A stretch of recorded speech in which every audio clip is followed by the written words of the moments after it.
Hello and welcome to another Wolftime gaming video. Today I'm going to be painting up the Saber Tank to use in Star Wars Legion, which is game by Fantasy Flight Games. It's a great looking tank. It looks a little bit like a spaceship, which I think is really cool. Before we get started on the painting though, as usual, let's get the kettle on.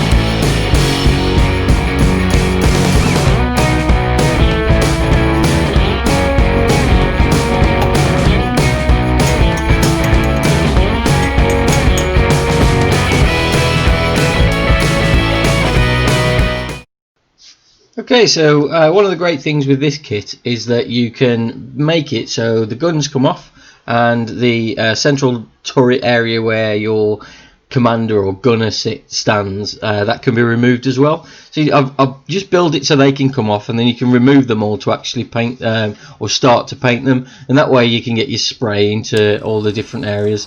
So moving on to the spraying, just go into a well ventilated area. I've used grey Seer, which is a Games Workshop paint for use with the contrast paints. It's really good, and it's actually quite a nice grey as well. And you'll see as I actually went through painting the Saber Tank, I decided to actually keep this as the base coat as well, so I didn't have to put any other greys on there.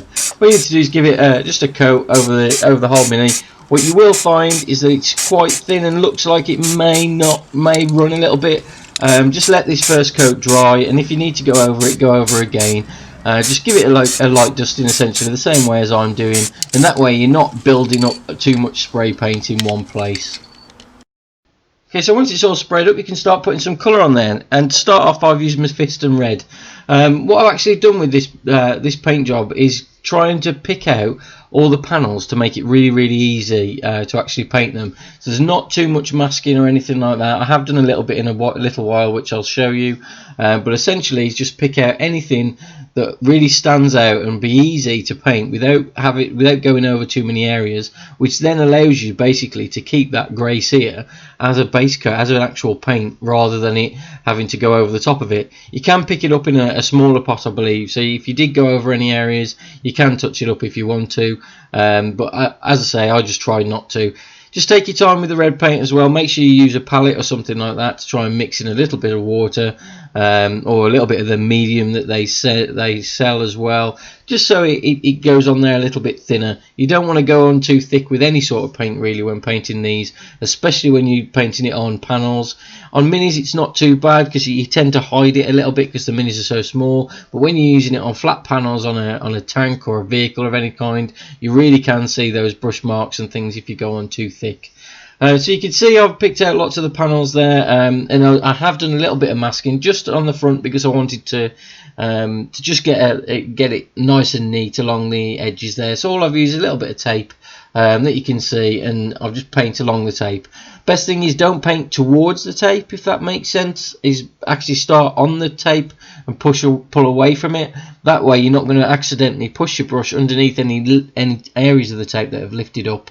So you get virtually a straight line on there as well, and it looks really nice then.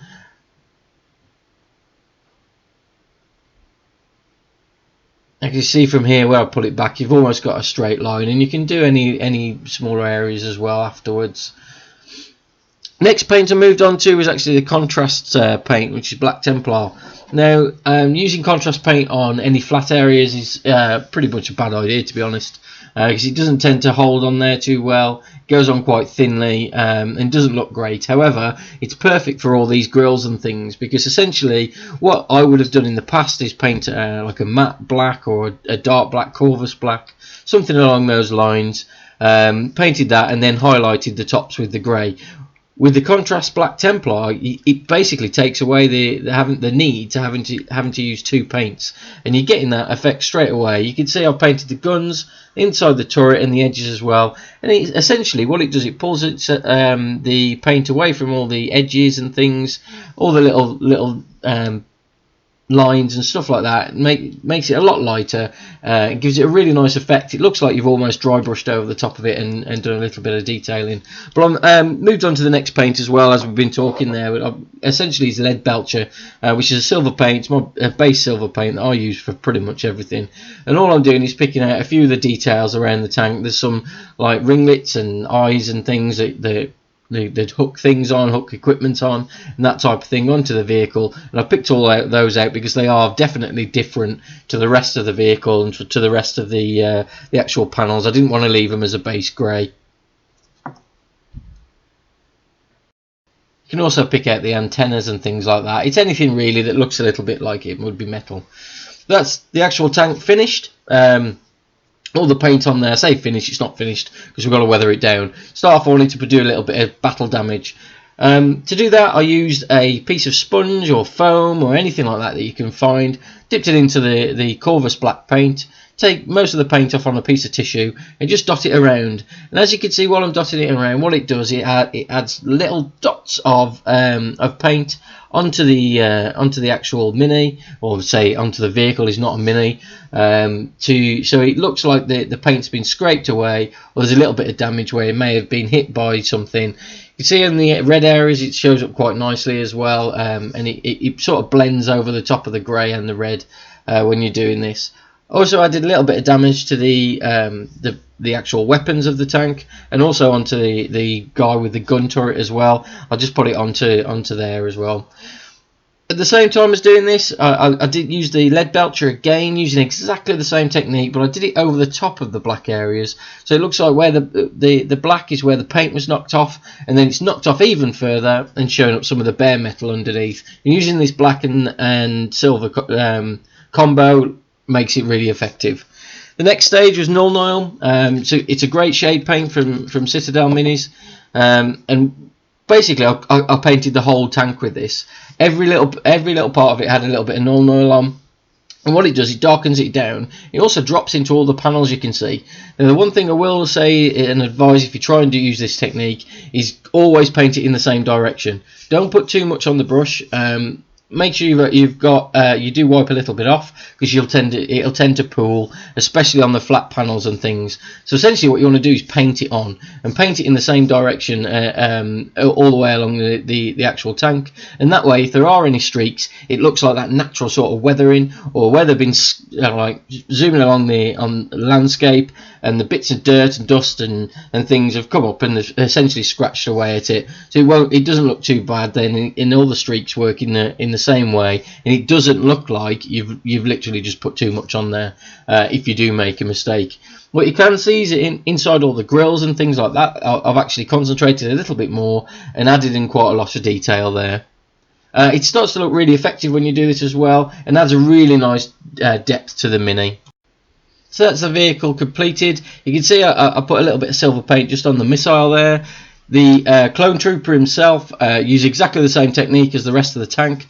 If you want to see a little bit of like me going into that a little bit more, I've actually done a separate video showing how to do clone troopers, and that's quite an in-depth video. I won't go into it on too much detail on this one, but do check that out on the channel if you are interested.